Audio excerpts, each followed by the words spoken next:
Hi, ഒരിക്കൽ കൂടി ബിന്ദുസ് ചാനലിലേക്ക് സ്വാഗതം. I am from Ireland. ഇത് ഗോതമ്പൊടി നിങ്ങൾക്ക് കാണാം. ചപ്പാത്തി ഉണ്ടാക്കാൻ പാടുള്ളവർക്ക് 12 മണിക്കൂർ ഡ്യൂട്ടിയൊക്കെ കഴിഞ്ഞ് ഈസിയാണ് ഇത് ഉണ്ടാക്കുന്നത്. നല്ല ടേസ്റ്റി ആയിട്ടുള്ള ചപ്പാത്തി നിങ്ങൾക്ക് കഴിക്കാം. ഇതാണെങ്കിൽ ഞാൻ ഗോതമ്പൊടിക്കകത്തേക്ക് ജീരകം ഇട്ടു.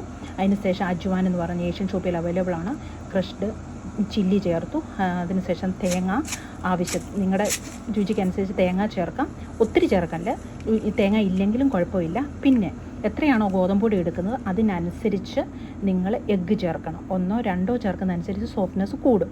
പിന്നെ നല്ലതായിട്ട് മിക്സ് ചെയ്യണം. മിക്സിങ്ങിലാണ്. ഇല്ല എങ്കിൽ നിങ്ങൾക്ക് ഒരു പ്രാവശ്യം മിക്സിയുടെ ജാറിലേക്ക് ഇട്ട് ഒന്ന് അടിച്ചെടുക്കാവുന്നതാണ്.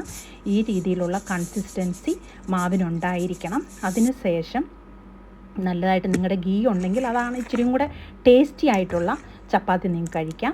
അന്ന് ഗീ പുരട്ടി ചപ്പാത്തി ചുട്ടെടുക്കാം.